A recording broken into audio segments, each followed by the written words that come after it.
What's going on, everybody? How's everybody doing tonight? Gamer girl, we've been looking for you. She's sick, I already told you Literally, that. Virginia, Pluzzy B, Asia, JP Fluff, Bridget, Teresa, Joey R. Everybody doing good tonight. It's storming like crazy here tonight. Hey, Bree. Hey, not today, Cray Cray. You doing all right? Misty Rose, Bridget, Jane J. Hey, y'all stupid. Mel. Sarah Smiles. Jackie Gooch. Faith Over Fear. Colleen Bennett. Everybody Lavender. Everybody Lickety Split. Tennessee Girl. Yeah, everybody come on in and hang out. So everybody doing good tonight. We've had a lot of stuff going on today. As you see, everything. Mama T is not a mod and all that stuff. Hey, Linda Fontaine. Hey, Alicia. Kelly B. So I ain't gonna do no bashing it like that. She'll figure it out on her own. That's all we can do is let her figure it out on her own. We just do our own thing and keep on going. Hey, Silent Troll, D-Pats, Team Rap, that girl.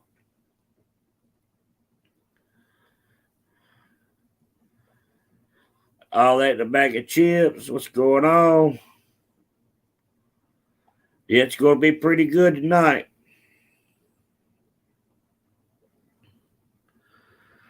Yeah, we're just going to hang out and we're going to get started on the trial. But we got one thing we're going to play first. Hey, Debbie.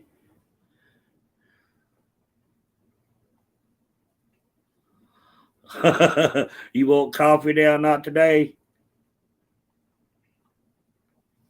Everybody's wanting some coffee. You might as well fix a whole pot.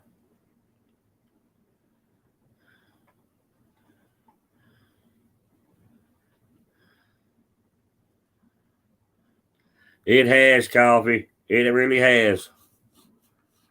Hey, April.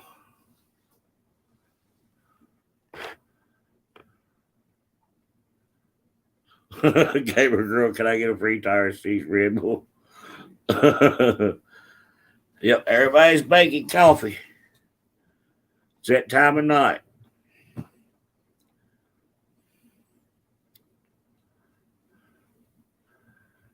Yeah, I ain't seen Beth yet. I don't know where she's at.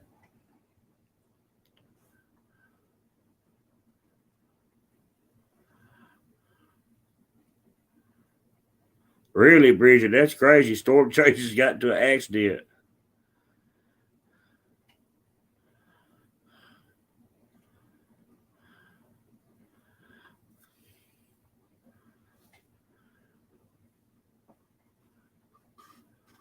Oh, okay, I didn't know. I don't know what a new one is.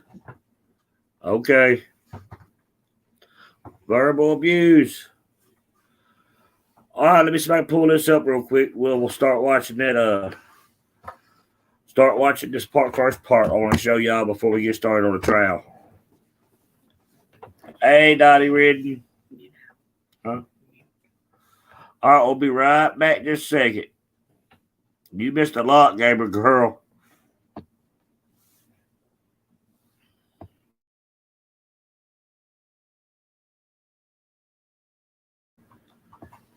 Hey, y'all, if y'all go look at our page, we got memberships now. We got them today. I don't know how to drop the link or how it works or not, but I know we got them started today. I don't have all the emojis and all that set up just yet, but it's on.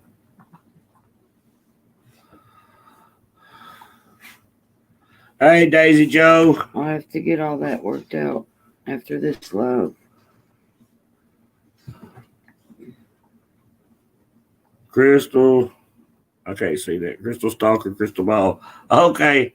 I see now. I got you. How you doing? Just talk to him for a minute.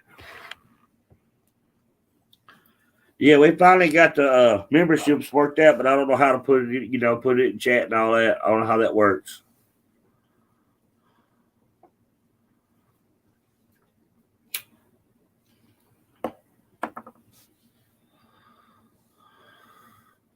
Oh, Salad Troll, thanks for becoming a new member. Salad Troll knows how to do it.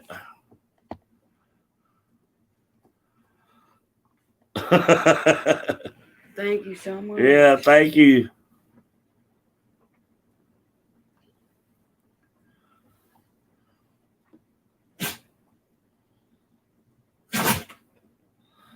That makes her green. Salad Troll's green now, y'all.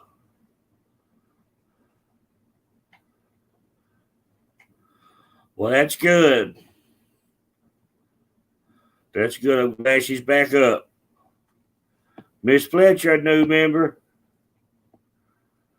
Became a YouTube member. Thank you, Miss Fletcher. Kelly B.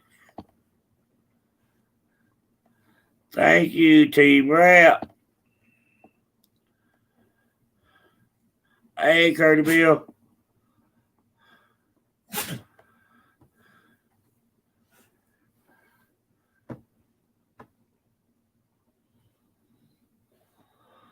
There's literally Virginia. Thank y'all so much. Hey. Beyond stupid. That's cool. Yeah, it is cool. Thank y'all so much. Yeah, we got to learn how to do the emojis and stuff now, y'all. Which one was it?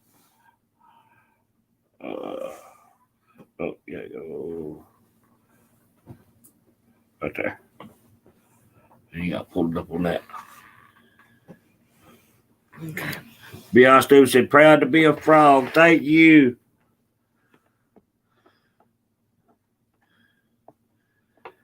Let's see if we can figure out how to do this, y'all.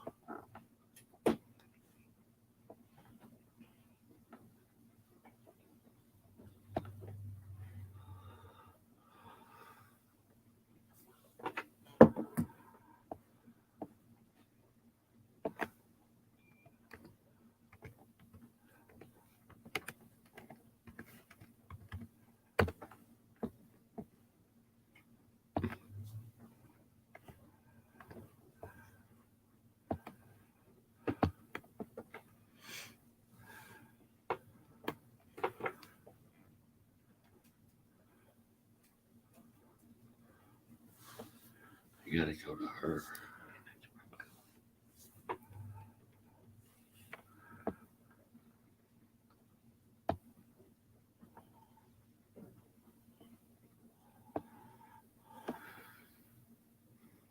Here. Yeah. Right there.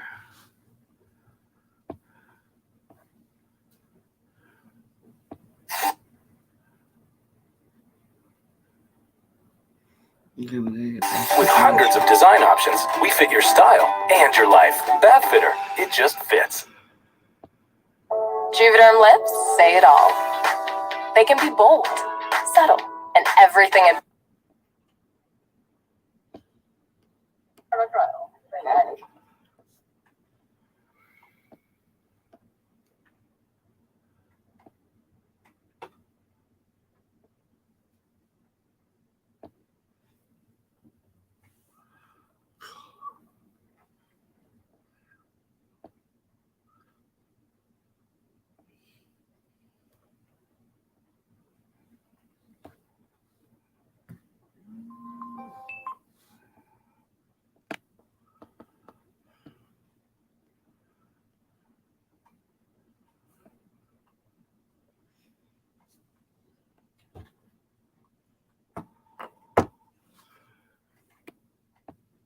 That's how you're going to have to do it. To go to StreamYard, you have to go there.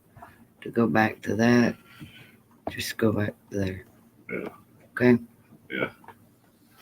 You got some new members there. Thank y'all. So for the new members, There's been a few of them. what's going on, Rap? We got a bunch of new members in here tonight. Hey y'all, she's a member, and I've missed a bunch of them, y'all. I'm sorry, but I missed them, so I'm sorry, but I appreciate every one of y'all. All right, y'all. This is the one. There's Magic Mouse. Thank you, Magic Mouse, for becoming a member.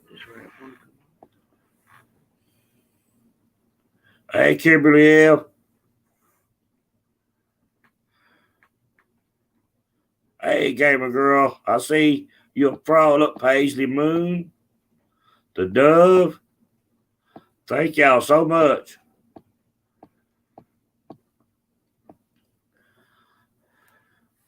All right, y'all. This here's the one me and Rap was trying to pull it. Rap, you want to come up? You want to hang out and chat? It's up to you, man.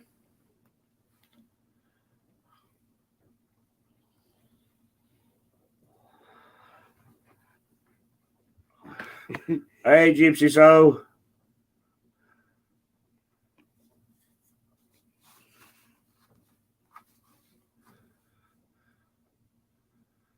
Hey, Jimmy. Okay.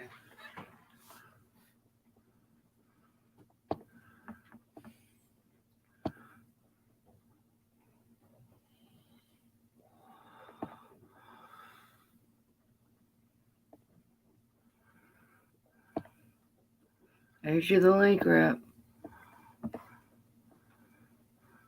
Hey, Rachel Dorr.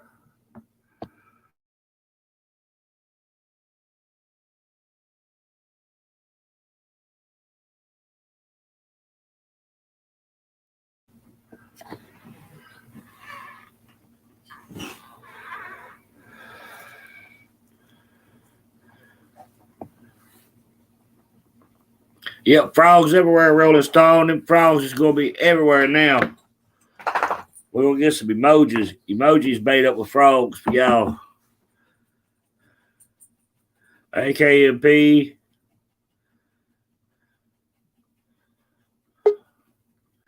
Voices behind the shit, new member. Hey. What's up, Rap? What's going on, man? Nothing, just hanging out. Congrats on the memberships. Yeah. It took us all day to figure it out. We got it. You could have asked me, man. I would have helped y'all. I know. She said she didn't learn how to do it on her own. She would never figure it out. She's a strong, independent woman, man. Looks like I she guess. got it. Look, Alicia put the I guess membership for all devices. Yeah. But yeah, not today. This is the video she was talking about last night. Oh, Pam? Yeah, talking about the pillow and gun to her head. Let's play it. All right. Hang tight. I got to mute out, though.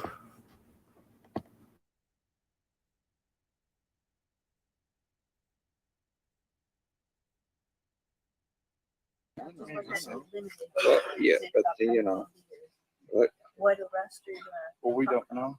We don't know yet. We didn't. You didn't give us notice of him. We don't know about him. We don't know his record. But if let him finish, we don't know what his background is. But he said that he does not like Ernie, that he loves Shelby, and that Ernie's had him arrested. That Ernie had him arrested. What for? Go to bias.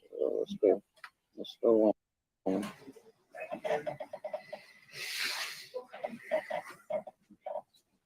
All right, go ahead. Okay, so Ernie, you testified earlier that Ernie had you arrested. I just asked you, what was that about? Well, about the way he's done my mother, and he stole from me. And I mean, you said he had you arrested. well, he has. He had me arrested for fighting him. He's got EPOs on me because, I jumped on him because he stole my stuff, and he was mean to my mother, and I'm sure you would do the same with your mother. Are you a convicted felon? No, sir.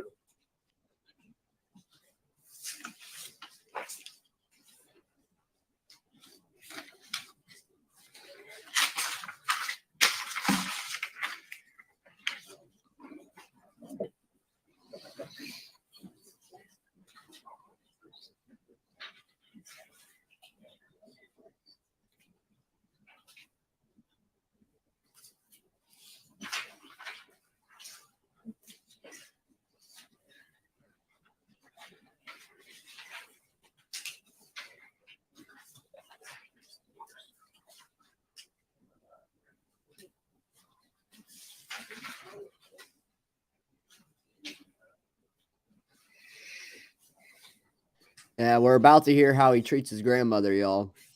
Just a minute, Your Honor. Yeah, and how afraid of guns he really is. Yep.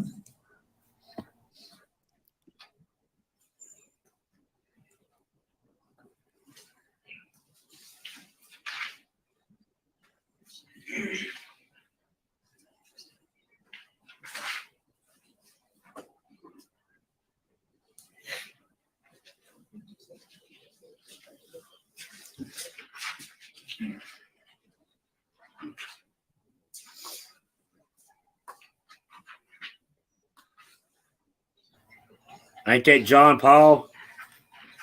Yes, that's his uncle. Okay.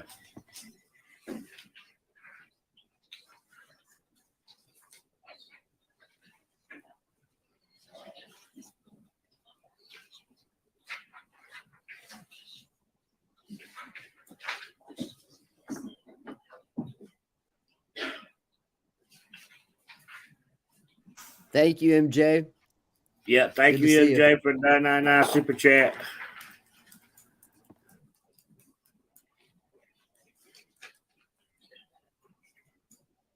Thank you. Can I get free tires, cigs, Red Bull, and coffee? You got a new member. Yep, they've been coming in quick too. It's neat how that shit works, ain't it? Yeah. And thank y'all so much for coming all new members. He was asked, was he a convicted felon? Yeah, And he said no, but he testified on direct that he had been arrested several times. Yeah, but I'm not. All right. Okay. Thank you, Becky, for the 999 super sticker. All right, is this witness accused? He's subject to recall. All right, sir, you're subject to recall, so you may sit down, but hang around.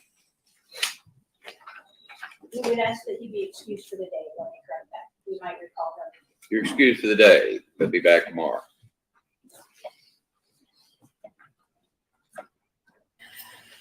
Thank you, Mrs. Beach, to you. Okay, call your next witness. Defense calls Pam Stidham.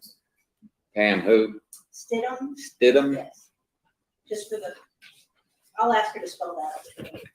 Huh? I'll ask her to spell her last name for the record. I think I can spell it before this. All right.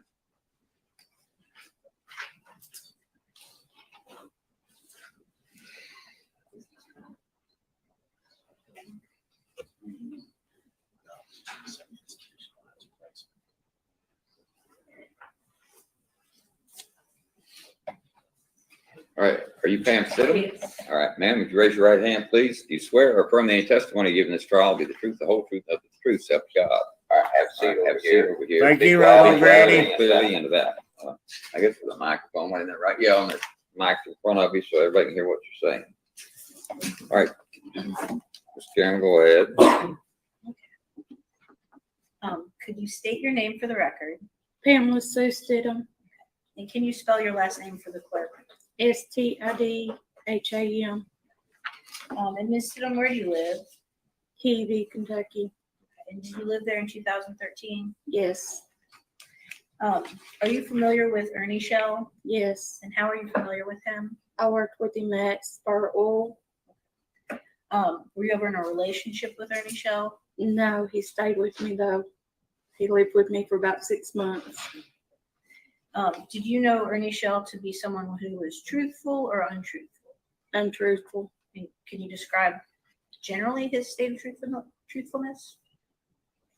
He lies about who he is. He has made threats towards me, towards my whole family.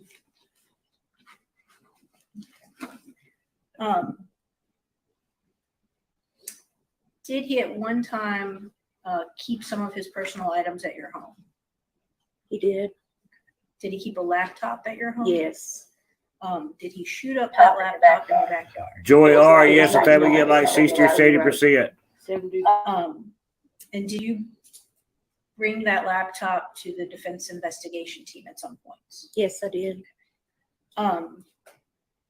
Had he attempted to make fake IDs?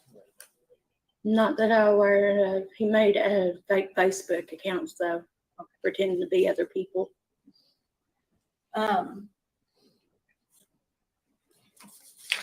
Did you at one time fear for your life because of your information? They would approach. Okay. I'm gonna ask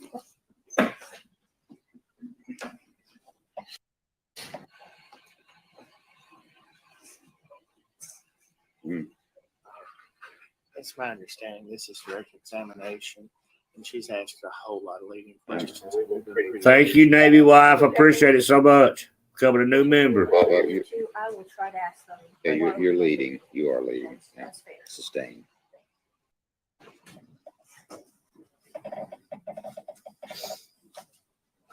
And we're back. Okay.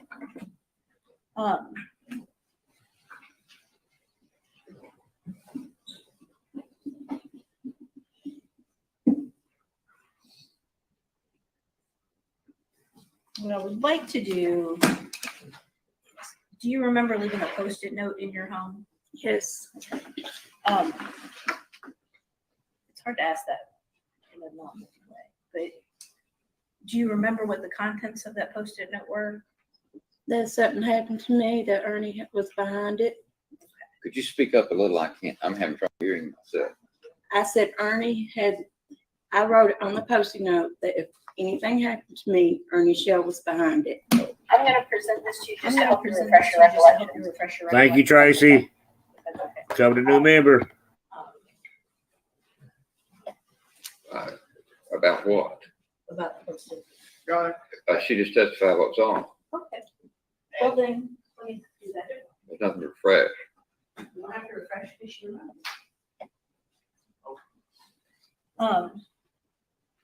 I guess what I would ask is if I have a photo of that Post-it, and you're probably going to object to me,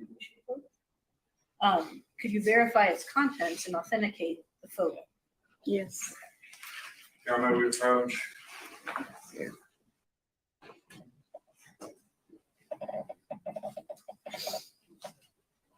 And we're back. Okay.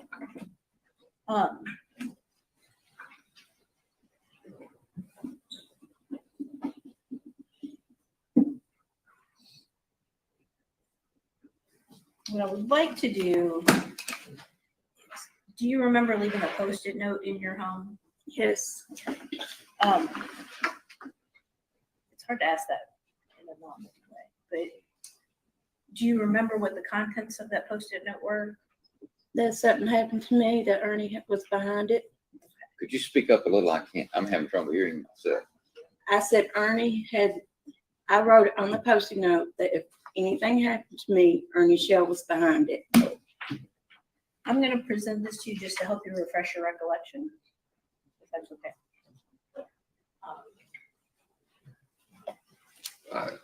About what? About the Post-it. She just testified what's on.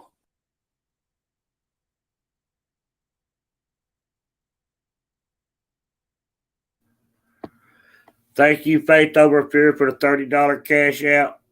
Thank you so much. It's greatly appreciated. And do y'all see what kind of person we're dealing with here? This right here is telling everything. You still here, Rap? Yeah, I'm right here.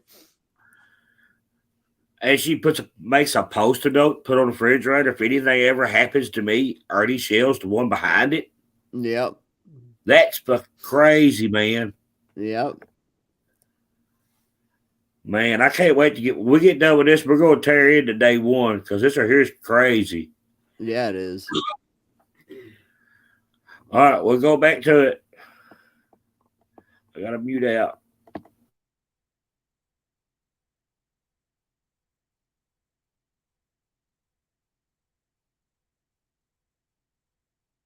Okay. Well then, let me do that. There's nothing to refresh. You don't have to refresh this year.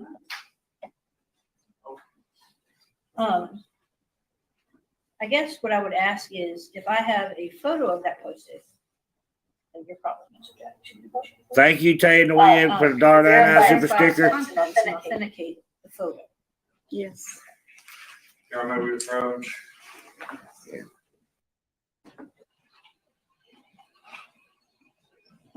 see what's there. So she testified to it. That's the first time they'll have heard of it because it's not. We haven't seen it. We haven't seen it. We don't know what it's about. We had to But wait it sure until Ernie sounds. said they- Just a minute.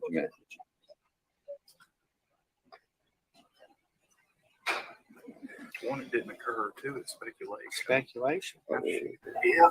Thank you, Renee 56, for becoming a new member. Well, nothing ever happened. And two, how can you know beforehand who did it? It's completely ludicrous as evidence. It does not deserve the weight of evidence in a court of law. Their witnesses have testified about the 9 people that Shelby Shell was gonna kill, that didn't. No, And no, this no, I think witness- that's the testimony, if you'll be specific, the testimony was that your client, Shelby Shell, said he killed, said he killed. No one said he wanted to kill Uh-uh. Mr. Johnson, Mr. Otis. Well, They listed people. But What I I'm mean, saying is, what's this is for relevant to impeachment this? purposes. It goes towards the bias of Ernie Shell. Ask her if she was afraid of him. That's all. That's all. But I mean, this kind of stuff Can I is put just a this little in too far. I mean, By a vowel. Hmm? I just want to put it in the record by a vowel if you're not going to allow us to enter it as specific. it's Defendant's Exhibit 2 by vowel. It's can we get a statement that we might refer to that then? Yeah, you're not going to refer to this. Defendant 2 by vowel. Okay. So, I don't want to speak for you, but did you essentially say that you were afraid of Ernie Shell? Yes. And you left that in writing in your home in Yes. case somebody needed to know later. You also left a Mountain Dew can in your home? There was one beside the bed where he had been drinking out of it. And why'd you do that? Because it would have fingerprints on it where he would say it to prove that he was in my house at And one point or the other. has he ever threatened you? Yes. Can you describe one of the times he's threatened you? He put a pillow to my head and a gun. And I don't know what else to add to that. I think the Commonwealth may have describe one of the times he's threatened you.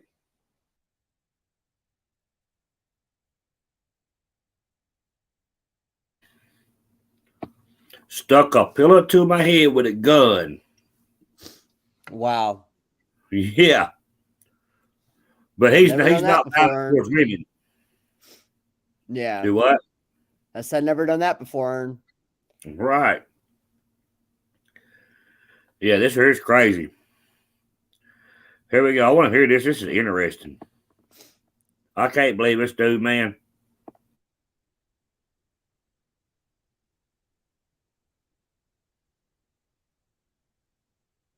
He put a pillow to my head and a gun.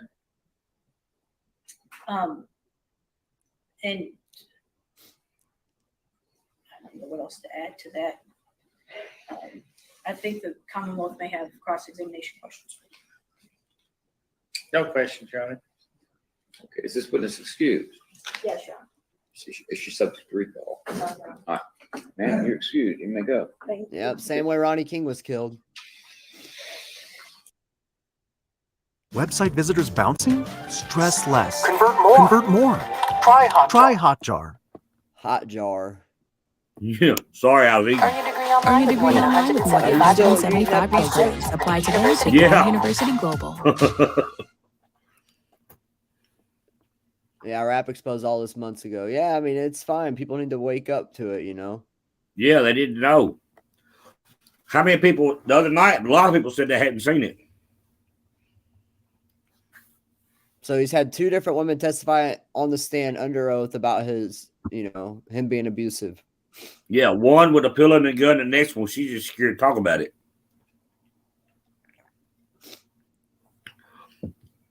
And then I'll post a note on the refrigerator. If anything happens to me, Ernie Shell's behind it. That is crazy. Yep. But it's okay for them. Just don't make sense, man. Well, I guess, huh? I said it really don't. No, not at all. But he's supposed to be the good guy, the eye of the tiger. Shit. Yeah, that fickle bounty hunter. Yeah. Well, how many? 1,156 arrests? Yep. And can't even find his dog in the backyard. And he's scared of guns. Children. Yeah, the man that protects children but puts a pill in a gun to a woman's head. I'd like to talk to her sometime. That just blows my mind. Yeah, shot his laptop up down the road. You see that? Hear that part? Yeah. Yep, I sure did. Thank you, Taylor Wynn. That Mountain Dew bottle screams Ernie Shell. Yeah. Tay in the Wind just become a new member. Thank you, Tay in the Wind. Yeah, we got to turn you green too. You green yet? Huh? Who? You. No, for some reason I ain't been able to do it on my phone, but I'll do it on my computer. You know, we're gonna pee on you and give you warts. Do it.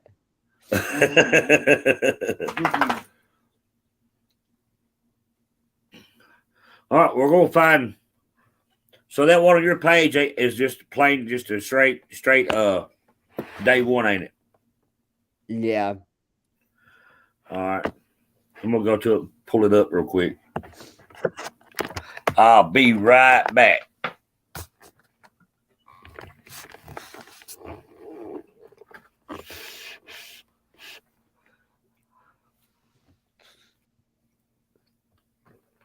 He'll be right back. So it's the rap show.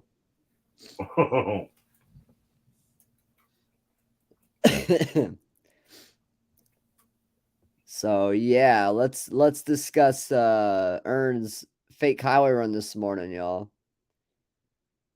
What do y'all think about that shit? I think he's trying to set up some insanity. Maybe trying to get into, you know, I don't know. I think it was fake. That's my opinion. I wasn't going live earlier to make fun of it. I just think it was fake.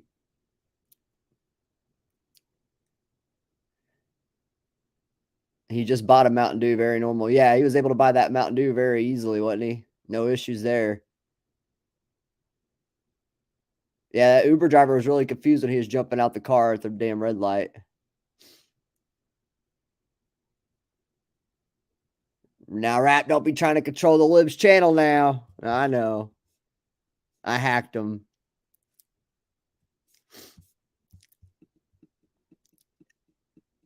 I heard Korea was your fault too today. Everything's my fault. Yeah, and he walked right up to the police. Come on, Skern. We know better than that.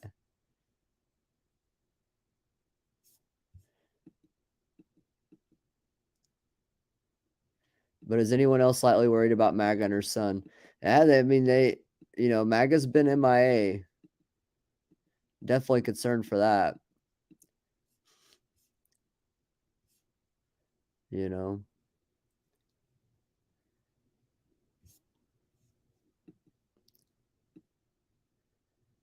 Rap, nothing's your fault except make us aware and let us laugh. Yeah. He's going to claim insanity? Probably.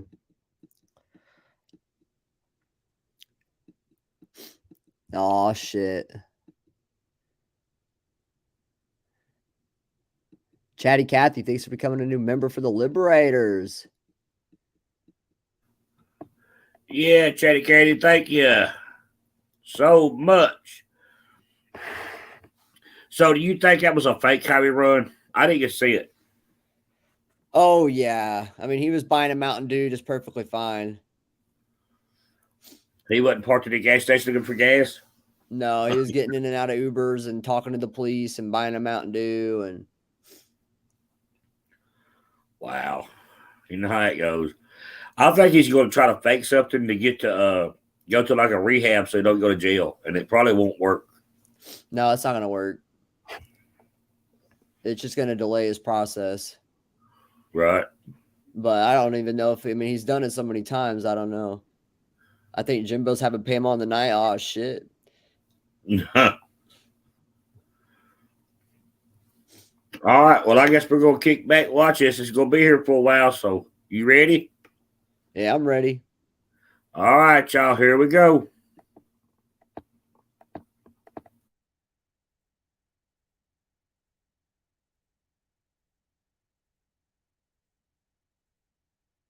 They're not something that should be on YouTube, that's for sure. But yeah, I will, when they do show the photos, that is like the sixth video we're going to watch.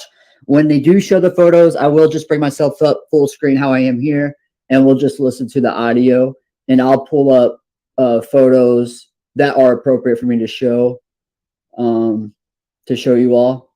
But yeah, we will not be showing the photos of Ron and King's body. No. Good to see everybody. All right, I'm just going to go ahead and get it started. Do I really with the sound like that? Video. That's you. Thank you, Jenny. That's Rapperdoodle.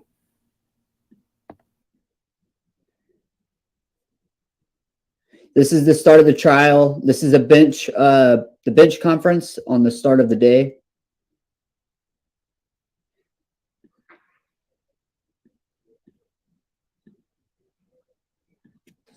Yes, Your Honor. That's correct. And we have a joint request. Okay, first of all, we're on the record this morning in Commonwealth, Kentucky versus Shelby Shell, Harlan Circuit Court case number 13 CR 00076.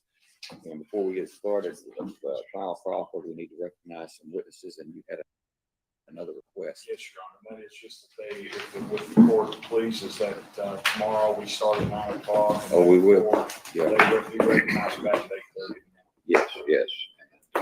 We will probably be working late every day. Yes. All right. Let's get through this and get all this done. All right. Who are the witnesses I'm recognizing here? Your Honor, this is Jerry Mulkey. And when are they to be here? But let me ask you that. Your Honor, we would request that they be here at 8:30. 8:30 tomorrow. That's when they're all going to be back to back, and we don't know how long each will take.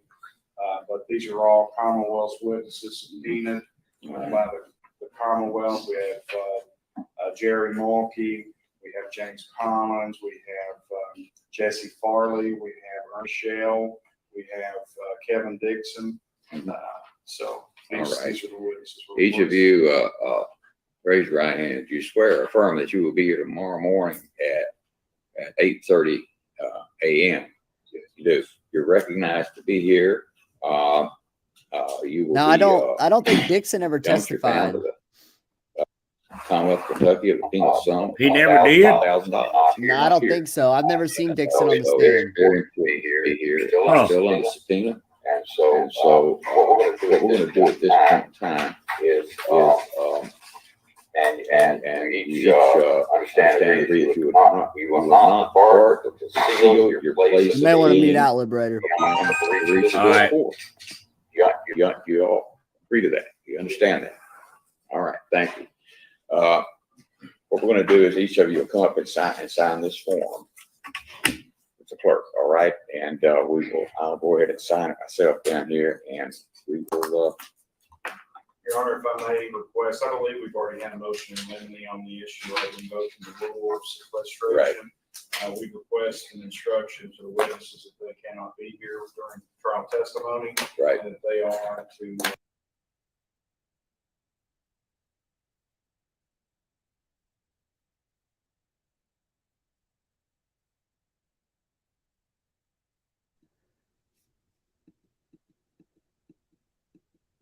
I'm not sure what's going on. Looks like you're having technical difficulties right now. Maybe I hacked them again. I don't know what it is. No, I don't know. Strange. Dixon never did. Yeah, I didn't think so. Not today. Hang on, mute out while I check it.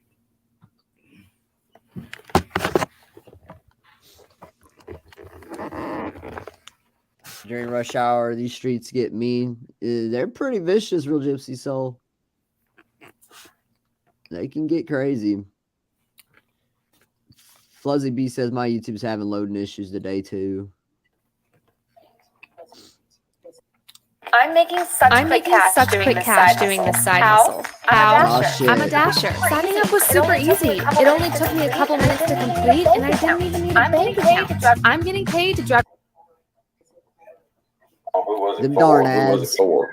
Weedman? Yeah. He filed it. He All filed right, here it. we go. All right, then, television, WYNT, you understand the rules about, not videoing the jury, keeping the camera in, otherwise away from them and, not moving around and so forth and so on. You're aware of all that. I've had, WYNT in court before, and, you do a fine job with it, okay? So with that in mind, I guess we need to bring the jury on in now, get them seated this morning and get going.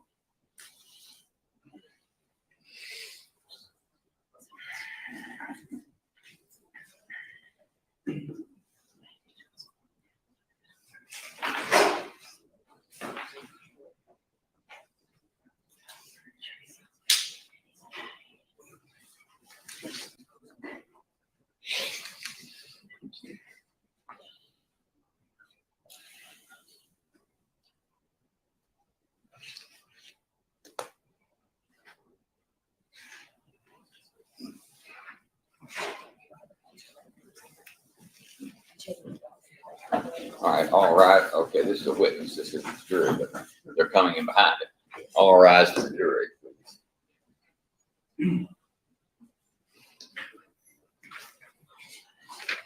All right, ladies and gentlemen, come on in. Judge, I'm gonna say them numerically according to this chart. 88, we'll be back in first order. 106, this will be the seat you'll keep all the time in here, okay? 233. 233.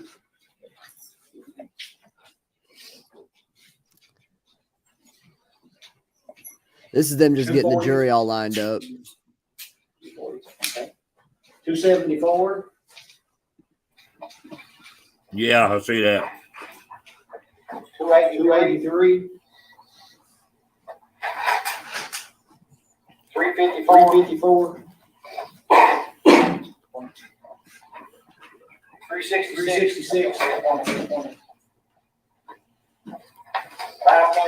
Won't be 40 some.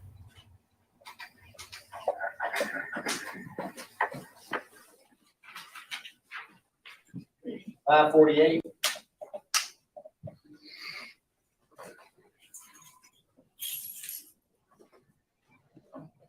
596.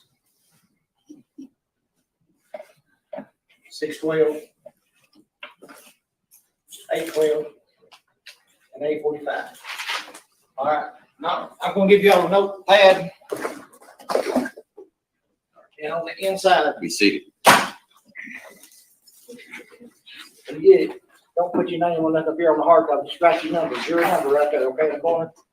And that way, when you get through, you're not allowed to take it out. But just leave it in your seat, okay? And we so put it back in your seat before you leave. All right, if you pass those around. There you go, Kobe. You'll pass your pen around. This is Kobe passing some pens. And pass this. This will be a juror badge. You can wear that out if you go out to lunch, and when you go places while you're in the evening, when you leave, you do everything in your seat, okay? All right.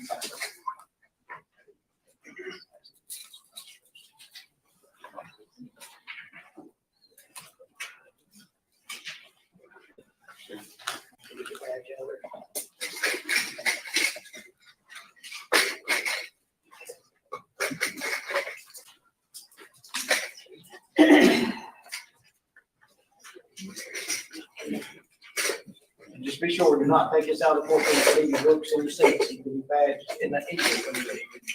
Or lunch, you can take it out.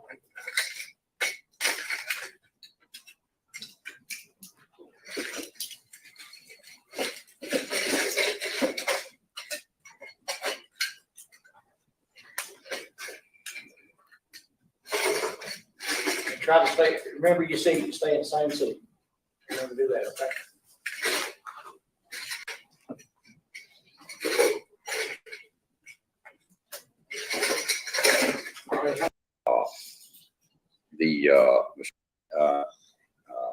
When we take breaks, You can wear that out if you go out to lunch, when you go. We've helped millions of creators improve their SEO to grow their YouTube channels. Oh my TubeBuddy gosh, is a hold on. platform that I'm gonna turn off ads for that video for you.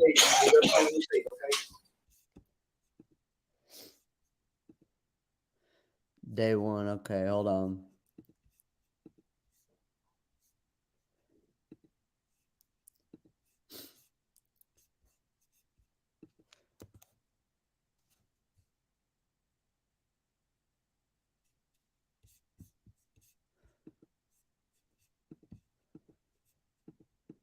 All right, I turned off the ads, so it shouldn't be bothering you now with that shit.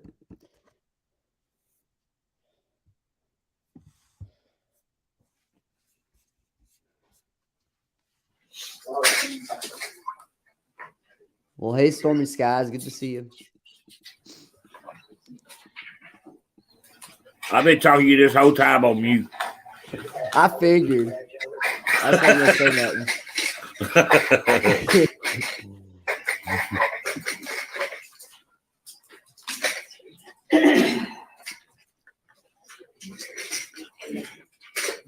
Just be sure to not take us out of court and leave your books in your seats. You can be badged in the evening when you leave. Or at lunch, everything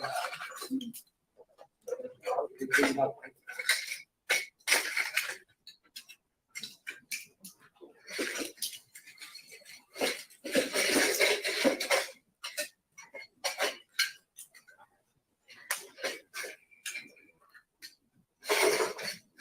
Try to stay, remember your seat, stay in the same seat. Remember to do that, okay?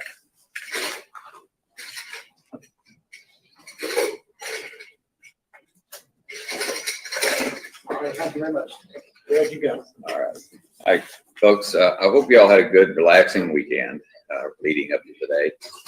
Do any of you have anything to report to me? Has anyone approached you or tried to talk to you or anything like that about this case? All right, everyone shaking heads, no.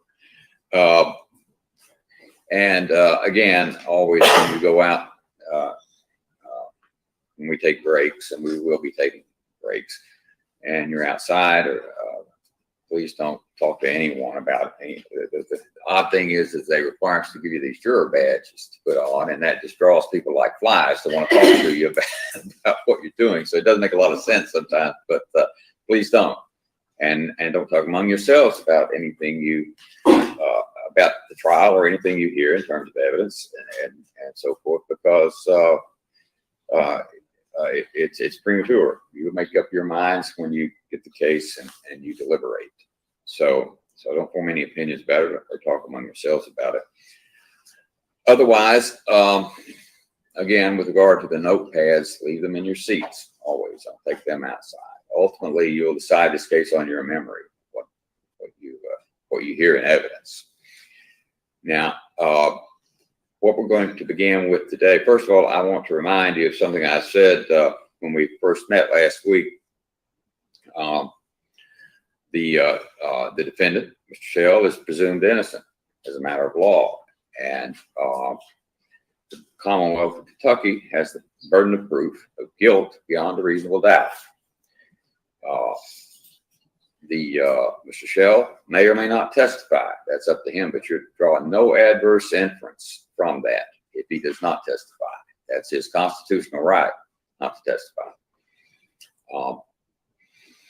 Let's see, what else do we need to do? What we're going to start with this morning is opening arguments, but I want to bring something else to your attention by way of just education. You're to consider this case based on evidence, and evidence is what you'll hear under oath from witnesses testifying, or from exhibits introduced, or sometimes they're just demonstrative exhibits that aren't introduced, but the exhibits that are introduced will be evidence. You'll be allowed to take them back to the jury room with you. That's evidence. We're going to start with opening statements. Comments of counsel, the lawyers, are not evidence.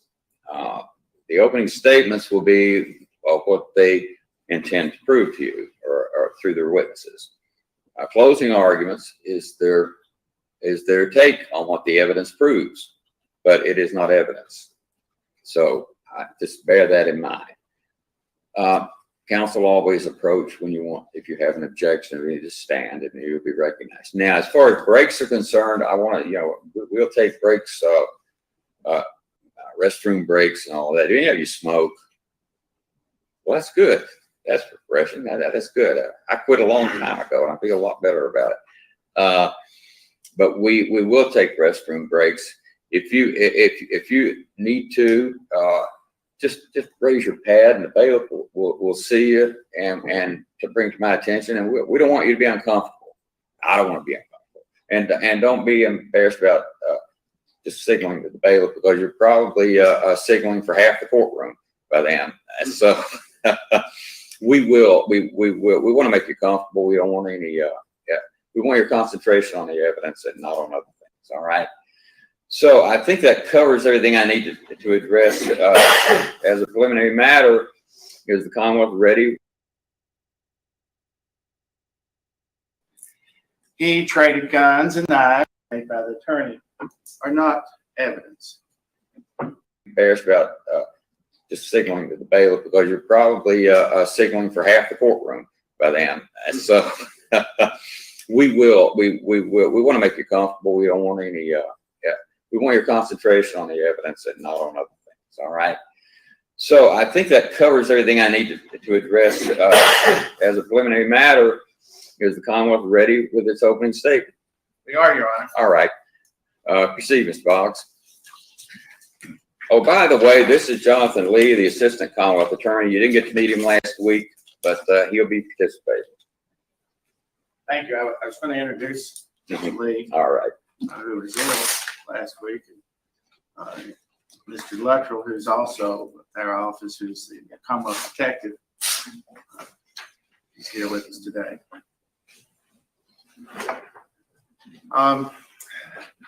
Ladies and gentlemen, I appreciate you being here today. As the judge said, opening statements or statements made by the attorney are not evidence. What you hear from the witness stand, what you hear is evidence. When Detective Cornett testifies, he was the detective in this case, he will be presenting evidence from his testimony. But this is the time that the Commonwealth gets to tell you what we believe the evidence will be presented to you, to give you some idea of the case. As the judge told you the first day you were here when he read the indictment, this is a murder case. It's a murder case. It's just not a killing. It's a bad killing. And I apologize for what we're going to have to show you during this evidence right up front. It's a bad killing. Ronnie King did not need to die the way he died. No one should die the way Ronnie King died. He was a well-respected man in his community. He had a family that lived around him. He had worked for 19 years as a housing manager for Eastbrook, it's a housing project. He had worked there for 19 years. He was not married, had no children.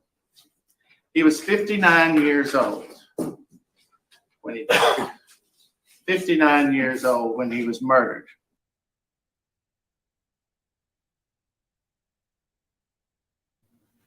He said, not just a killing, a bad killing.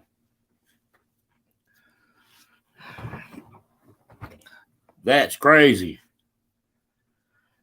You still up here, Route? He's probably on the phone. Probably. No, I'm right here. When I pull it up like this, can you see it? Can you everybody see it better that way? When you pull it up like what? It's not. Okay, it ain't changing. No, it's the same, man. Okay, that's what I want to know. All right. You're weird. So He liked to collect things, He collected coins, pennies, wheat pennies. You'll hear about wheat pennies in a jar. He traded guns and knives. And he had money that he collected. And he's Thank you, Hillbilly, become a new member. previously been broken into when he wasn't home. And they stole a lot of things. His nephew will tell you they stole a lot of things from him, things that they could carry off. But see, Ronnie King had things in safes, big gun safes, 2 of them, that you couldn't get into if you didn't know how to get into it or have the key or the combination. So February 17, that's a Sunday night. The last person who talked to Ronnie King that's going to testify to you that we know of was his sister, Jerry Mulkey. She will tell you that as she talked to Mr. King, he said, Kevin's up on the porch. Kevin's at the door. Going to get off. Got off. Sunday night, it's after dark. That's the last she heard from him. Now, then you'll hear evidence that throughout that night, there was somebody else there. It wasn't Kevin. You'll hear evidence of someone who said, I heard him say, Kevin's at the door, and I knew I could get in. And so you'll hear that testimony. Then Ronnie King died this way. It was a bad killing, and it was sloppy. It wasn't well thought out, well thought. It was time consuming. Because, again, if you're robbing somebody and you're trying to get into their safe, they have to be able to participate in that somehow. So Ronnie King, you'll see photos. You'll hear evidence from the detective and from the coroner and from the medical examiner who examined his body when it was taken to Franklin. That he had a belt wrapped around the arm. And he had a piece of a belt. He had a piece of zip ties. You'll see photos of zip tie on the floor. There was zip tied. Then all of that was duct taped. His hands were duct taped. His underwear was pulled down. It was sloppy. His duct tape was taped around the underwear. His face and nose and mouth duct taped. As much as 5 times around.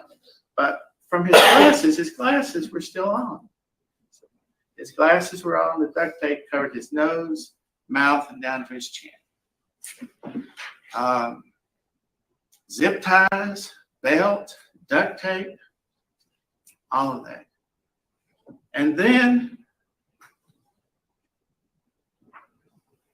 he's robbed. Safes are open. And he has a pillow put across his face. He's lying on the floor. And he's shot. Right where his glasses go across his ear. In the head. And he's killed.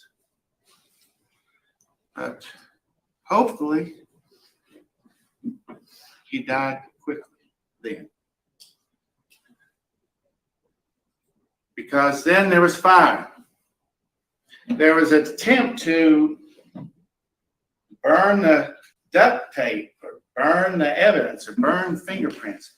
So he's doused in something and he's burned in his shirt's burned off, his whatever. He's burned down to his feet. His socks have melted on his feet where the duct tape and the underwear was all tucked around.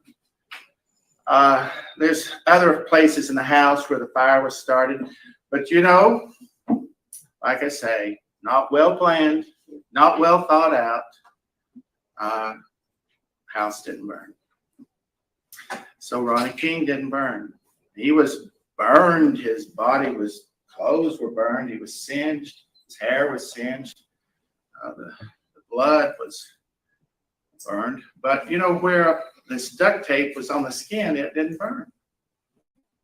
Duct tape that was on the face didn't burn, or around his feet. But there was stuff that did burn. The sofa in another room, the couch in another room, had it burned, and it fell through the floor because it's up high above the flood level. It burned through the floor. But the fire marshal will tell you there's several places fire was started. Of course, it was started all over the body, but it didn't burn. Not a good plan to hide all the evidence. So there's evidence still there. So we asked for your patience, and we appreciate this ordeal that we're going to go through in the next few days. And we hope that you can come to the same conclusion that Detective Cornett came to, and others in the Commonwealth, that we will have enough evidence to show you that that this man here, Shelby Shell, robbed and murdered Ronnie King. The evidence is there. See, Shelby Shell knew Ronnie King. Shelby Shell told WYMT that Ronnie King had loaned him money to get married just recently. He knew it. His family's from Harlan. They knew everybody in that little community of Everett's. If you haven't been there, it's a small town in Harlan County. And Ronnie King, the deceased, he was one-time mayor of Everett's. He lived right across from the funeral home, right in town. You'll see pictures of his home. And Shelby Shell knew him. Shelby Shell knew him. And Shelby Shell robbed him, killed him, and tried to burn his body. Thank you.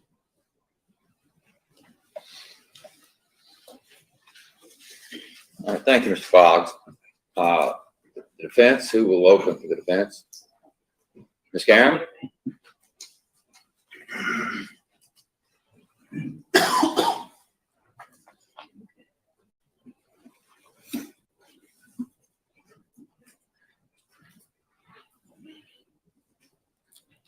I'm here to be the voice of Shelby Shell.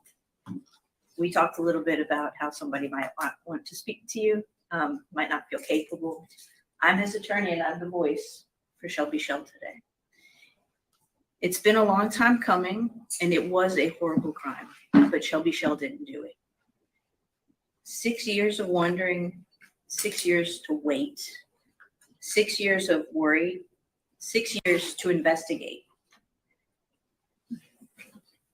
And we'll be talking about what we know now. And it's going to be a little.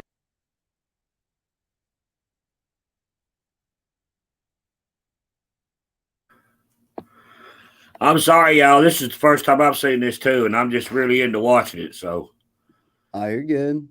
Man, this is crazy. Let them get all this stuff out. Where have we heard a pillow put across the face at before? Right. And you remember when they was he was up there looking for Summer Wells, all he run across was duct tape and ties. Yeah, at the racetrack. Yeah. Yep. And he kept talking about that all the time. Yep. This right here is just telling off all kinds of stuff. And I believe so far we get into it, but it sounds like some of his kind of stuff, don't it? It does to me. I've always said that. Yeah, like some of his actions, the way he does things. But yeah, I'm all into this, so I'm gonna mute out and get back to it.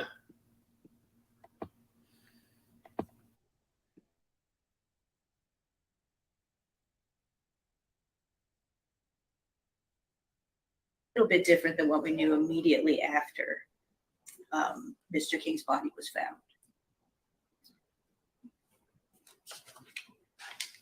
One of the things that you may hear is that Shelby Shell's own brother says that he confessed. But did he really understand what he was saying? Did he understand what he was saying? Because Shelby Shell was the special education kid, the throwaway child. You will hear from experts and you will hear from other witnesses about his intellectual disability. The terminology may change during the course of the testimony. We used to use the words mentally retarded. We used to use the word slow. The current language is intellectual disability. So we'll try to use.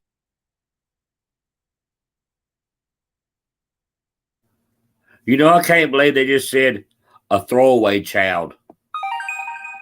They sure did. That's crazy. A throwaway child because he was slow. Yep. And that come from the courts. That's crazy.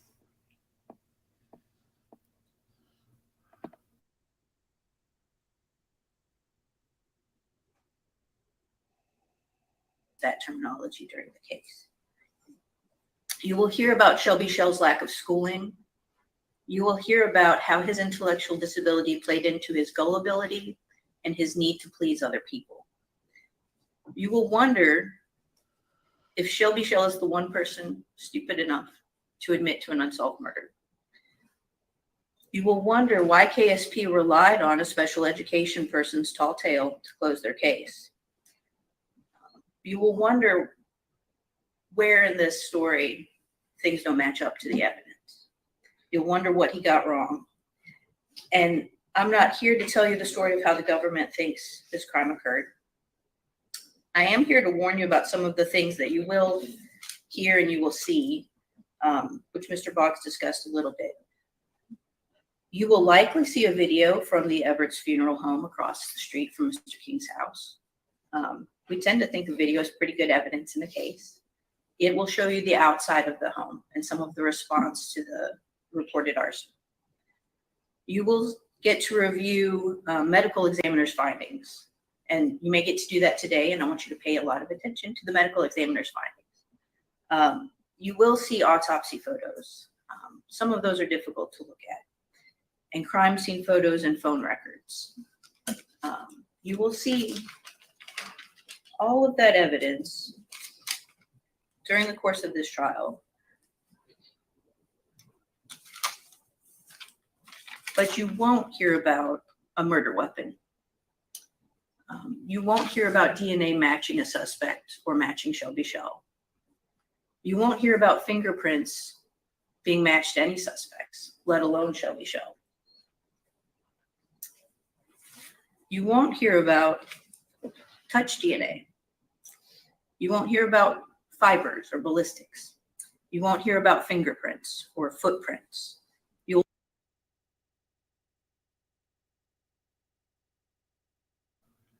So this is where the DNA comes in. Everybody's been talking about, right?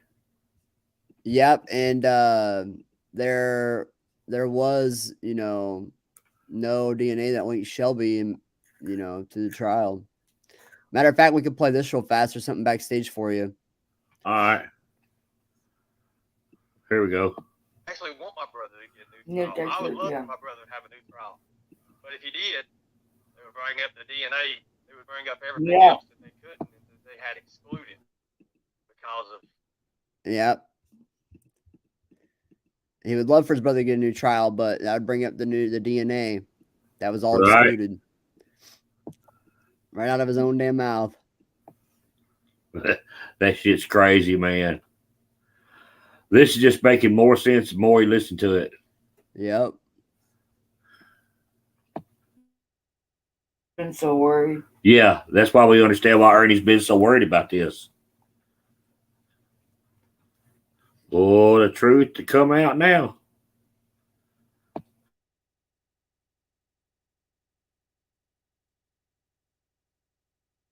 Wonder what else is out there.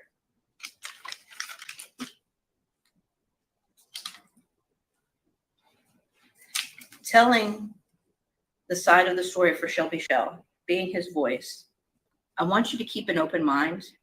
You're going to hear from the government first. I want you to keep an open mind because there are witnesses who may testify to details that could be considered salacious. Men having sex with other men, sometimes for money. There are witnesses who may testify to drug trafficking. There are witnesses who may testify to impersonating law enforcement. There are witnesses who may testify to having a previous felony. So there may be convicted felon witnesses. The government is going to give a presentation, and there are some holes, and we don't have to fill them. Shelby Shell is innocent, sitting in that chair right now. And then at the end Thank of you, this Kaz, case, for darn eye super sticker. you will find that the government is not able to prove beyond a reasonable doubt that Shelby Shell committed this murder. Yes, a murder was committed. Yes, there was an arson. It was a horrible crime. But Shelby Shell didn't do it. And because I think if you keep an open mind and you wait and you wonder and you let yourself worry over the evidence, carefully assess the evidence, see what is actually being investigated, then at the end of this trial, you will find Shelby Shell not guilty. All right, thank you, Ms. Karen.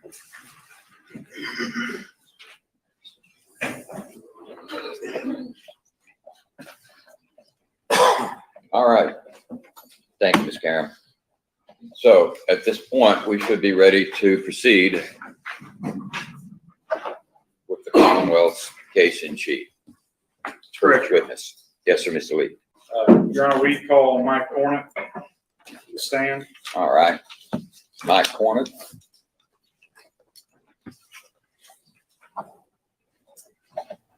Now we're getting somewhere. Sir, would you raise your right hand? Do you swear or affirm that any testimony you give to us today will be the truth, the whole truth, and nothing but the truth, so help you God? Yes, sir, I do. All right. Have a seat here in the witness stand. Speak up loudly and clearly. Do any of you have any problems hearing?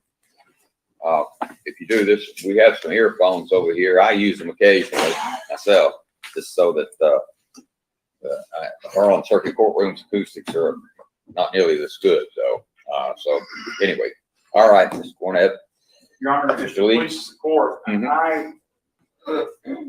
not familiar with the trial procedure in Bell County concerning attorney placement. I know that the podium is over here. Where would we, what's a good, and I hate to ask you this, I saw the podium here and thought that's where I was going to be. I've got the paperwork. Would you like to have it back? That would be fine. And then they take me up on the Stay up there, the microphones might not pick you up, and I've had occasions where I stood there without the podium, I was not on the record. That might be better. Just bring it on over, Bailiff, if you would, and we'll let them. Council can use the podium, and we need to hook the mic up so be sure to get everybody on the record.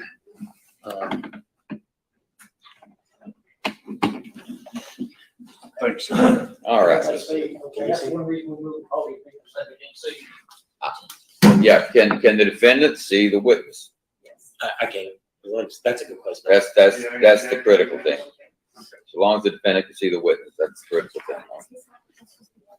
All right. Is his microphone working? Yeah, I think the light does not come on. The witness is all right. It distracts, but it is working. All right. All right, Mr. Lee, go ahead. Thank you, Your Honor. We seem to have gotten things straight now. We're getting the Harlan County folks here in Bell County, so we got to work it out. But sir, I'm going to go ahead and ask you some questions. Could you please introduce yourself briefly to the jury and to the court? I'm retired Master Trooper Michael Cornett. Signed the Post 10 in Harlan. Served 24 years as a trooper and a detective in Harlan County. Okay. Now, you noted that you're retired presently. I'm going to take you back to February of 2013. Were you retired from Texas State Police at that time? No, sir, I was not. I was a general investigative detective assigned to Harlan County. Okay. And specifically, February 17th and February 18th of 2013, did you retain those duties that you just described? Yes, sir. Okay. Do you recall working on those dates, February 17th, February 18th, 2013? We were working on the 18th because that's the day I received the call. Okay. So 17th, you did not work? I don't recall if I worked or not, sir. Okay, all right. But your involvement with this case, when did that occur? I initially got the call, or State Police got the call about 10:54 a.m. on February the 18th, 2013. Received a call of a house fire at 148 Kelly Street in the city of Everett, which is located in Harlan County, Kentucky. Okay. When you state the state police received that call, were you on duty at that time? Were you called out? You were called? I was on duty. Okay. So were you immediately notified of the complaint? Not immediately. A couple of uniformed troopers responded to the scene at first. Okay. And then when they discovered what they discovered, I was notified. Okay. So at a certain point, then your presence is requested at the location described. That was 148 Kelly Street in Everett, Kentucky.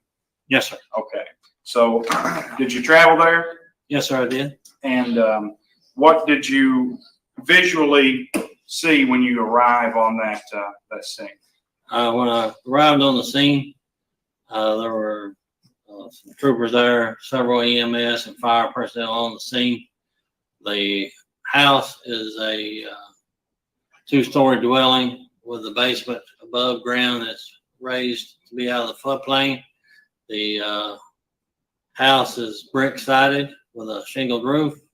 There's a carport on the side of the house as I approached with a red pickup truck parked underneath. Get out of the car, have one of the troopers at the scene.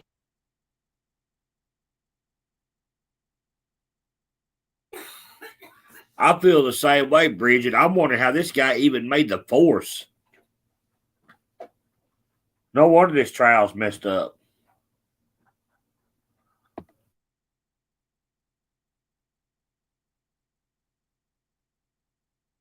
To start a crime log so we can document who comes and goes onto the crime scene, the time they arrive, the time they leave. Let me ask you a couple of questions there about that. So generally speaking, and we're going back to not presently, but on or around February 18, 2013, was it customary for a detective, as you were, to be called to every crime scene? Not every crime scene, just whatever a supervisor deemed necessary for a detective. Okay. When you arrive on scene, you just testified that you began to tell the troopers that were there a few things, and what you specifically stated was, I believe, an evidence log. Is that correct? Crime log, crime scene log. Crime scene log. Okay. Now, you informing the troopers to do that, are you taking over the scene at that point in time? I mean, yes, yes, sir. Okay. So were you the senior investigator on the scene at this point in time? Yes, sir. As soon as you arrived? Yes, sir. Okay. Can you describe the protocol in terms of what does that mean? You're the senior investigator, you're the detective that arrives on scene. What does that mean? That means I'll be the investigating officer. I'll, whatever I deem necessary, or I'll give each trooper or detective, whoever is sent to assist me, duties to do, whether it's talk to witnesses or take photographs, just any array of things. Okay. And the first thing you did was a crime scene log. You informed them to start a crime scene log? Yes, sir. Can you inform me and the jury what is a crime scene log? It's just a log on a piece of paper. Tells the person who we mark off the crime scene, anyone who comes inside the barrier that we've placed up. Usually it's this piece of yellow tape y'all seen on TV. And I have an officer standing there, and whoever comes in, they will document who comes in and the time that they come in. Okay. All right. So take us back out to the outside of the location there in Everett, Kentucky. And you've already stated, I'm asking you this, was that Harlan County, Kentucky? Yes, sir, it was. Okay. Take us back to the outside of that scene. You've arrived, you've informed someone to do the crime scene log. What are you seeing outside? There's a lot of people standing across the street from the residence. Had been fire trucks there when I arrived. It's a small town, so as in any small town in southeast Kentucky, when they see a fire truck or a rescue squad or a police car go by, if they hear the siren stop nearby, everybody comes and looks to see what's going on. So that's the reason for the crime scene barrier, the tape to keep everybody out. I take photographs outside the house. The troopers on the scene had informed me what was inside, what the fire department had discovered. I go into the residence. You go into the residence, you enter it through the main entrance, you come into the living room. If you look to your left, the first room is a room with a safe and a computer table, which I refer to as a safe room.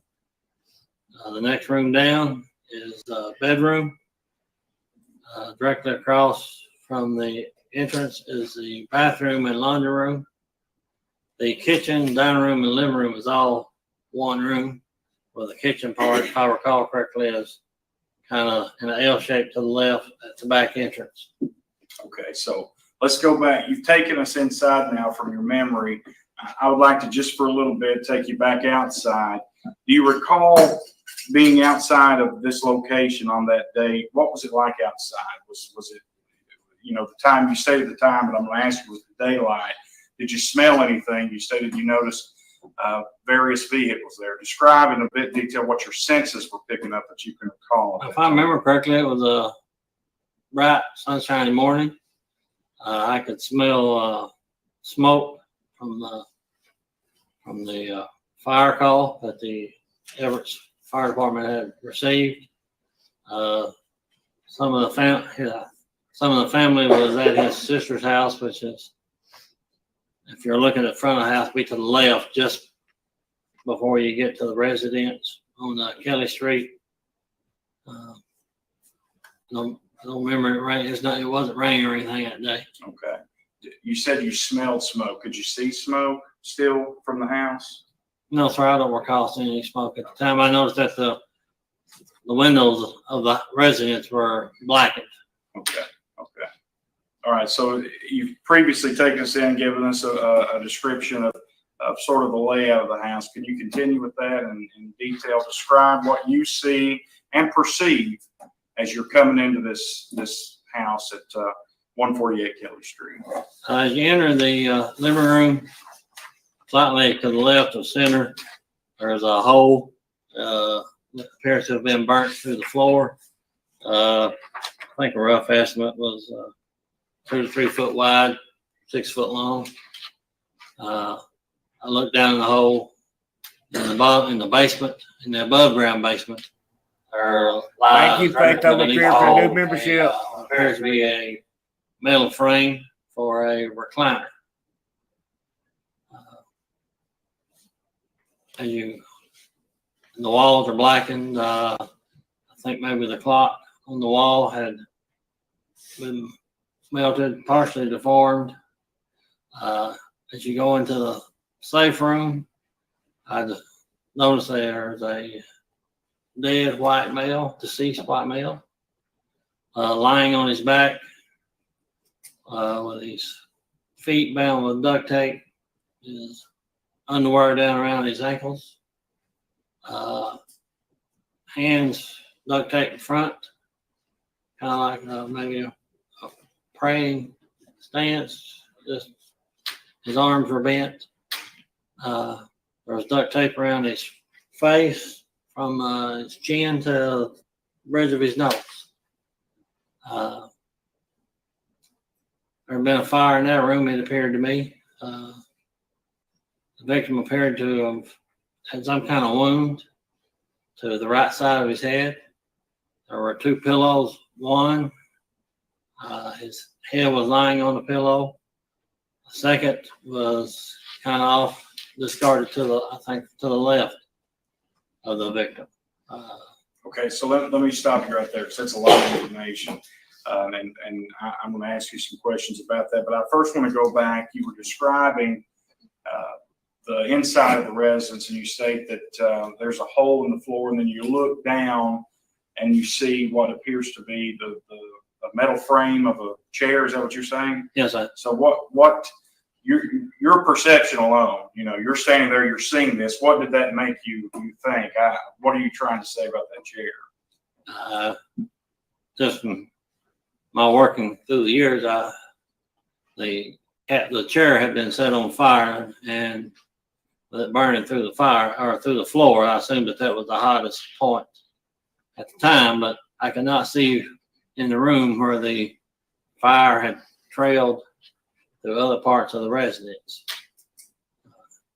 So was it your belief then that the chair had previously been up on the floor that you were standing on, and then you're looking through a hole at the chair, and you believe that chair had previously been up on the second floor that you're on? Yes, sir. Okay, so it fallen through the floor. Yes. Okay, so you've taken us to the point then that you've seen a body lying there. At this point in time, did you know who that individual was? I did not personally know the deceased. Some of the fire personnel who live in Everett knew him. Stated it was the victim, Ronnie King. This was his residence we were at. The fire personnel told me that that's who it was. Okay. So before we get into that room where you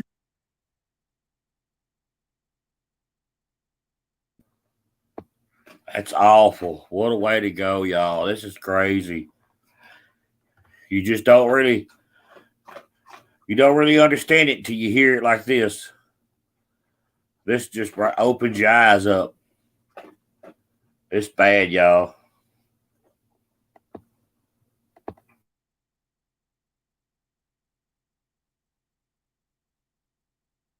you're seeing this body that you've already described with some detail. Anything else about the periphery of the house that you have noticed at this point, or did you go straight in towards where the body was lying? Initially went in straight to where the body was lying. Okay. Made notes, documentation, photographs of what I saw. And then after I finished with that room, I go to the next room and see what I can find there. Doing basically trying to detail the scene as I saw it. Okay. Let's talk about what you noticed with the body. Okay. You first stated that it was on the ground. Is that correct? Yes. Lying on the floor, face up. Face up. Okay. What room was this in? Is that what I call the safe room? The first room to the left off of the living room. Okay. Why did you refer to it as a safe room? There is a Winchester brand, large gun safe there. The door was open. The safe was empty. There was a chair that was partially burnt, on the floor, standing upright next to the floor. next to the victim. If I'm not mistaken, I think there was another chair with arms, like at a computer table chair. It had just like a metal cash box. It was open and there was no cash in it. Some of the filing cabinet drawers were open. As far as the victim himself, like I said, his ankles were duct taped.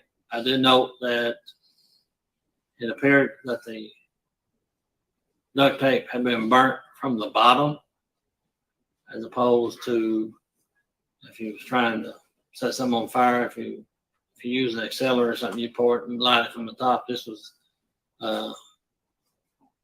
burned from the bottom on near his ankles and his heels. The hands were tied with I think a brown belt, duct tape, and zip ties. I noticed zip ties broken on the floor. And he had I think a plaid shirt on that was unbuttoned and a white t-shirt. And the shirt appeared to have been melted to his skin. From your perception standing there, when you initially come in, did it appear that the body had suffered any time, just you visually, layperson looking at this body on the ground, did it appear that there were any burns to the body? I really can't recall that. I mean, I know that the ankles. Okay. You know, we'll get into the pictures here in a little bit, okay? So let me ask you this then, moving on to a different topic. Let's talk about, you stated duct tape, correct? Can you tell me, because I can't remember all that you've said thus far, could you please tell me in all the locations of the body that you recall seeing duct tape on the deceased individual? Around the ankles, around the wrist, hands, and around the face from below the chin to the bridge of the nose, covering both up the airways of the mouth and the nose. Okay. So sometimes when I'm standing here talking to you, I have to ask questions that maybe in the abstract might seem foolish, and you might know the answer, or think that I should or would know the answer, but I still have to ask some of these questions. So the first one I'm going to ask you is when taken collectively, the entire thing, duct tape on the feet, duct tape on the hands, duct tape around the mouth and nose area you stated, did it appear that the victim could have done that himself? No. Okay. Is that something you have to pay attention to when you walk into a crime scene and someone there's a deceased person there, whether or not it's self-inflicted, so to speak? Yes. You can see where someone could duct tape their ankles and their face, but they couldn't duct tape their own hands. And the manner that this was, it was bound tightly. It appears first was zip ties were used, and then possibly a round leather belt, and then the duct tape. Okay.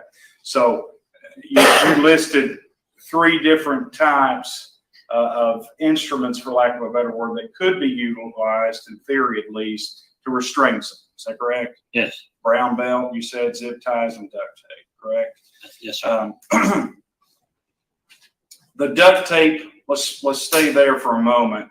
Can you describe the placement of the hands? How were the hands together? Were they not? Describe in detail what you recall about how the hands were duct taped.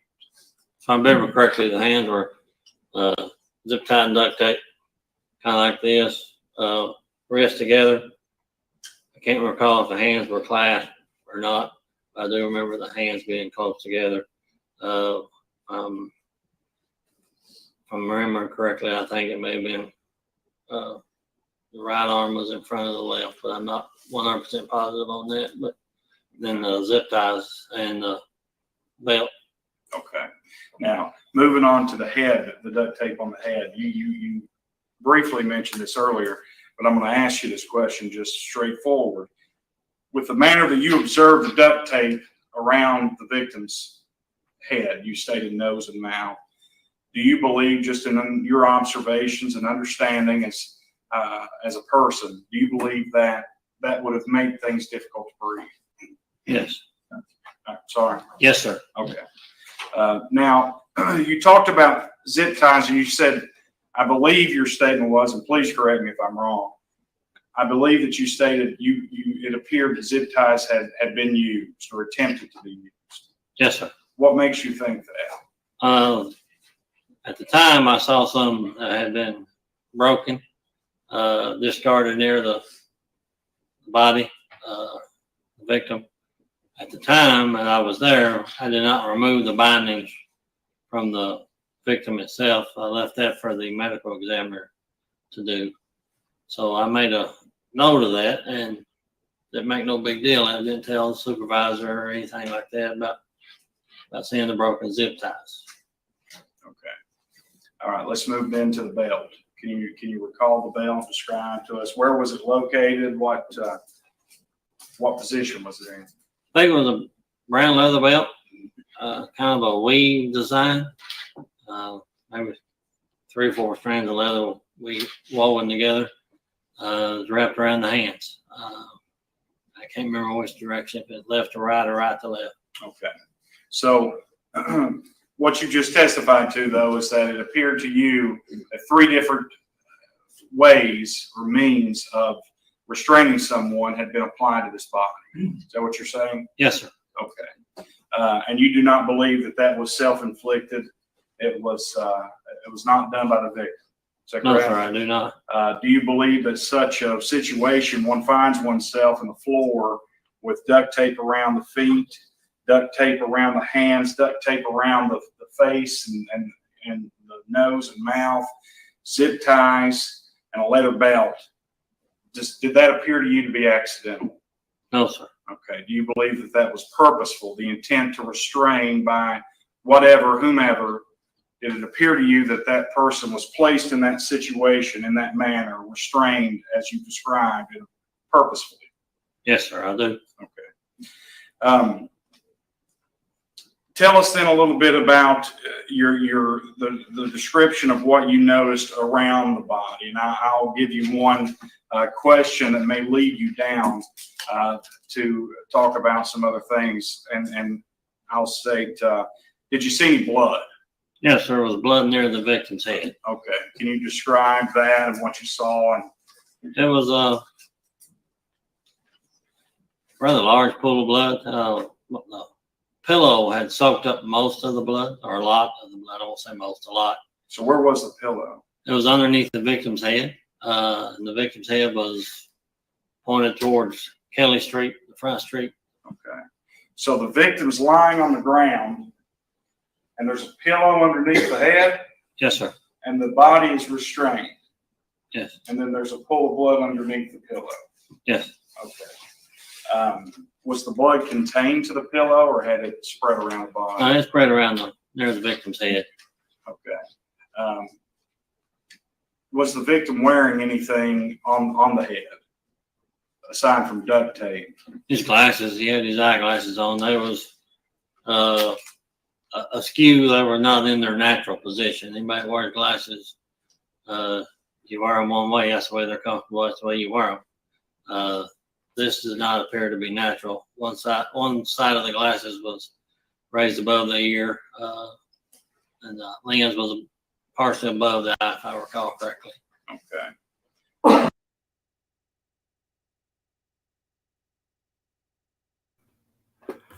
You know, I appreciate everybody getting along and having a good time. This is a nice chat. I really do appreciate that. I'm glad to see everybody getting along and hanging out and enjoying just a good conversation. And this trial is crazy. I'll tell you what, hearing him talk about that gun, that pillow, and all this stuff about pillows and guns shed a whole new light to the scene. I don't know about y'all, but we're going to get on in here, see what got going on. Thanks, y'all, for being so nice. Yeah, I'm still here, too. Mm-hmm. Oh, I done forgot all about you, man.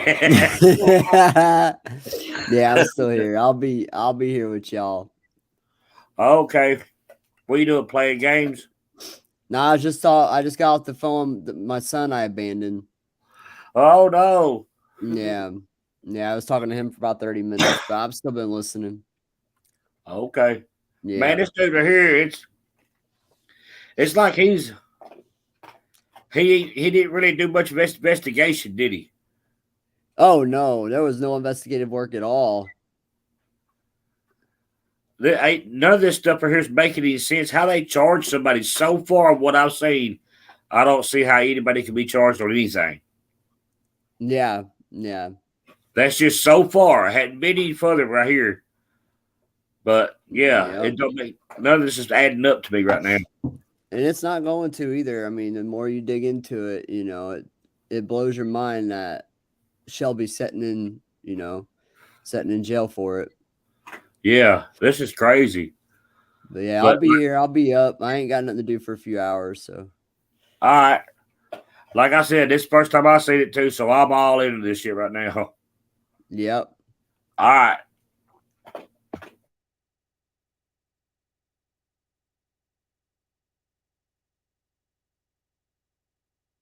Now, you've talked about blood, you've talked about restraint, but earlier in your testimony, you had said something concerning actual wounds. Did you observe As you're standing there taking this scene in, did you observe what you thought were wounds anywhere on this victim's body? Yes, I observed a wound to the victim's head. It appeared to be a gunshot wound. The pillow lying to the side of the victim had a hole with what appeared to be black soot around the hole. This indicated to me that a firearm had been discharged through the pillow. Okay. Through the pillow? Yes. Okay. So how many pillows were in this room? Two. Two. And can you once more state their location? One was under the head of the victim, and one was to the side of the victim. If I'm not mistaken, I think it's the left side, but I'm not sure. Okay.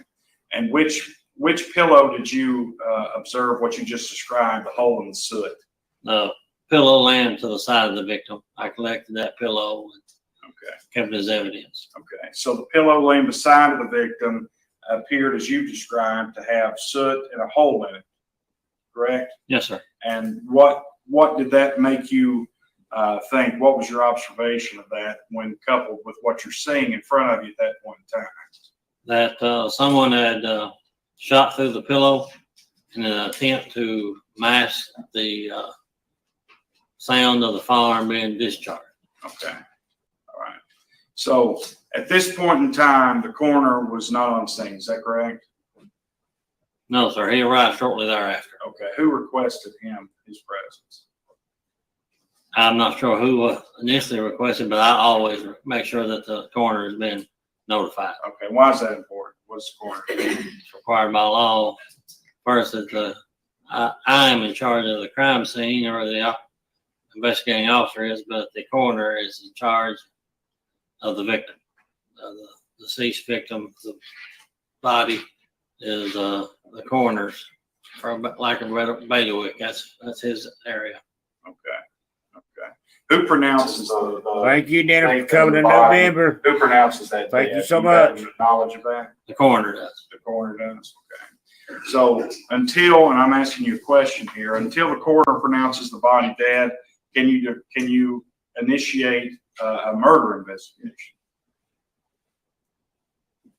But initially, it's a death investigation. Okay. Until the coroner or the medical examiner determines the nature and the cause of death. Okay. So at the point in time when you're standing there and you're making these observations, which you've been describing to the jury about the house and about the body, what type of investigation is that at this point in time? It's a death investigation leaning towards a murder investigation. Okay. Why leaning towards murder? Just from the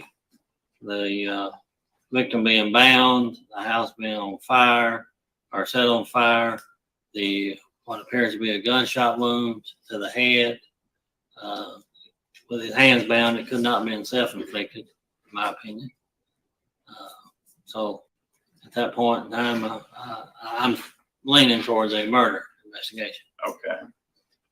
At that point in time, you're still on the scene. You're looking at this body.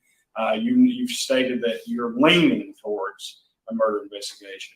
Do you have any suspects at this point in time? I had the troopers and some more detectives do a neighborhood canvass. That's where we send troopers and detectives out, talk to neighbors, and see if any of them seen or heard anything, talk to family members, see if they know anything. Prior to that, though, prior to the canvass, the neighborhood canvass, when you're still inside, did you have a suspect at that time? No. Okay. Is there anything else concerning, right now we're just talking about your perception, your description of the scene at 148 Kelly Street, Everett, Kentucky on February 18th, 2013. Is there anything else concerning the scene at this point in time that you want to talk about? In the bedroom, which is adjacent to the safe room, I discover a strong box. It's open. The keys are on the bed. appears to be a fire set in there because there was a pants rack with some polyester pants, and the polyester pants were melted on to the clothes rack, but there was no fire trail going into that room.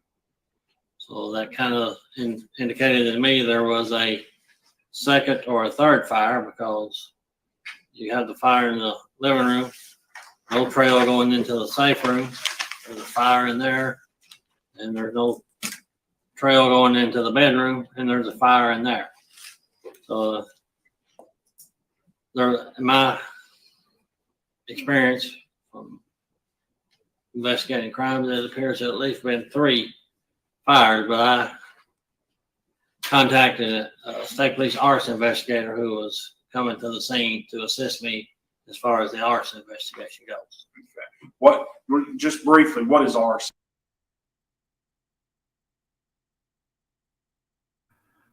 Looks like somebody's not too good at setting fires.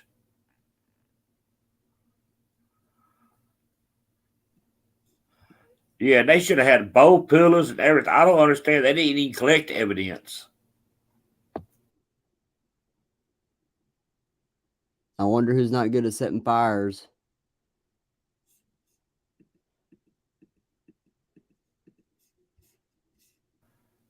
Yeah, that's exactly what I was thinking. Somebody never went to Boy Scouts, did they? Nope. Lord. Man, this shit's crazy. Yeah, it is. You're handling it well. I think I'm gonna jump down. I'll be in the chat though. I gotta tend to the dogs, you know. Okay. Well, have fun. Yeah. Yeah, thanks for letting me up. I'll be in the chat. All right. Thanks for hanging out with me. Yeah.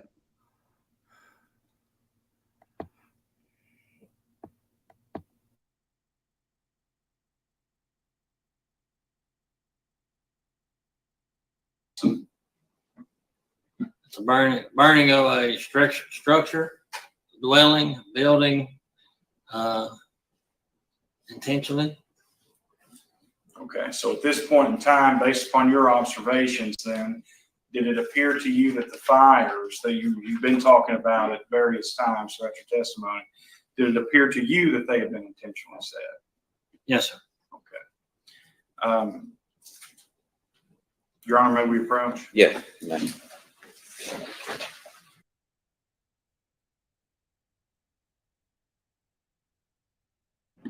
All right. We'll take a short little break for a second.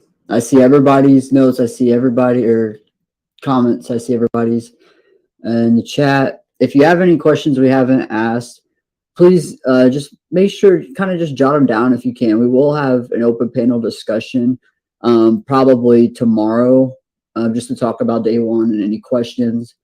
And we'll go over that then. I'm going to go ahead and pull up the next video. You won't have an objection. Okay. You know, our goal is to be linear and to tell the story. It's going to make more. It's going to be more logical. It should flow logically in a linear manner. Anyway. Our next witness is a coroner. Instead of jumping around. Yeah. We're going to do, just so everybody knows, we're going to do the coroner, then we're going to do the medical examiner, then we're going to do the arson investigator, then we're going to come back to Mr. Cornett and say, what did you collect there after all those people have done their things? The only person that's kind of out of order is a medical examiner, and we all understand what's happened. Of course. Right. Okay, so that's our plan.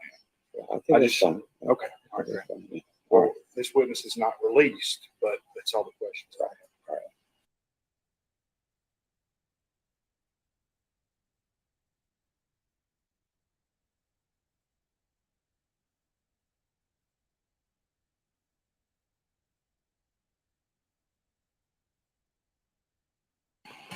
All right. I believe that's all the questions for now. From the Commonwealth.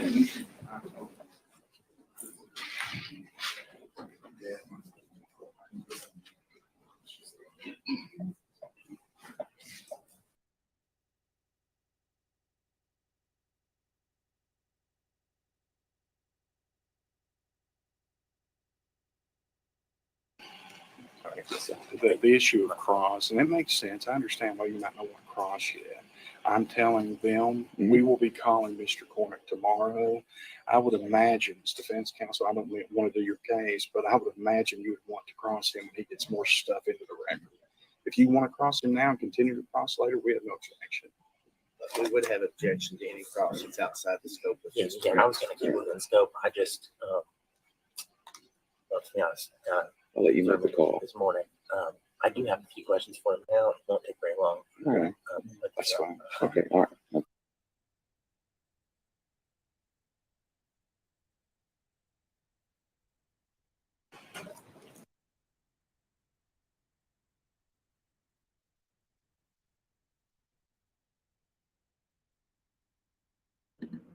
We have just a few small clips in between here. I'm making sure we play them all. There's another 1 minute 50 second clip, and then we'll get to about a 21-minute clip here.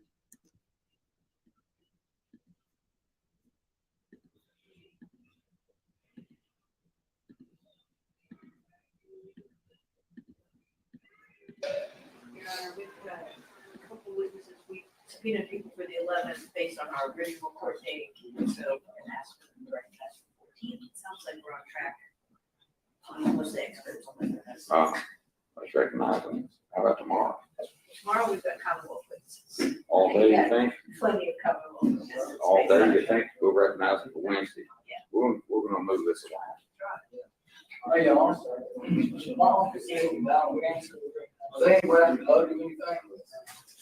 We'll deal with that a little bit later, Mr. Shell.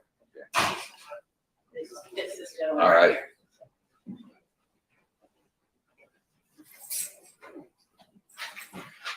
All right. Okay. What's your name, sir? Joe Palmer. And you're a witness in this case. You've been subpoenaed. All right. And your name is? What's your last name? Stidham. Stidham. Pamela Stidham. All right. I'm going to, this is called recognizing witnesses. You were subpoenaed to be here today. Yeah. And I want you to raise your right hands and swear or affirm to me that you will be here under penal penalty of $1,000 to the Commonwealth of Kentucky on Wednesday morning at 9 o'clock. All right, tomorrow, do you?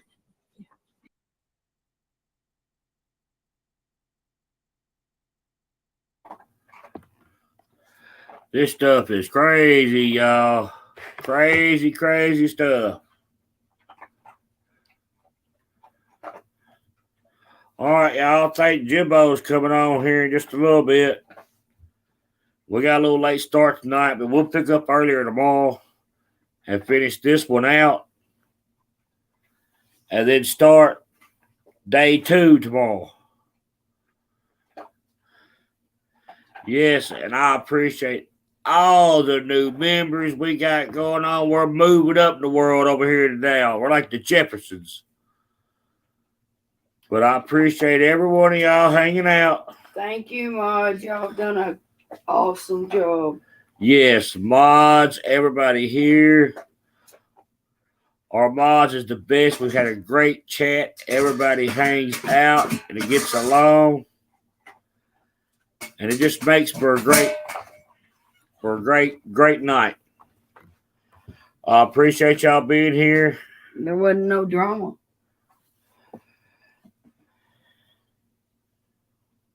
Yeah, everybody sum up to Not Today if you have it. Got great stuff on her channel. I was going through it today. And I appreciate y'all. We'll see y'all. Thanks, Liberty, Virginia. We'll see y'all tomorrow. Everybody stay safe out there in this crazy world. Thank you for hanging out with us. Thank you to all of our new members. We appreciate every one of you. All of you. Thank you, Becky. And yes, we'll see y'all tomorrow. And we'll finish this tomorrow, Paisley. We appreciate everything. Everybody, great night. And see y'all later. And stay safe out here in this crazy world. Good night, sweet dreams, y'all.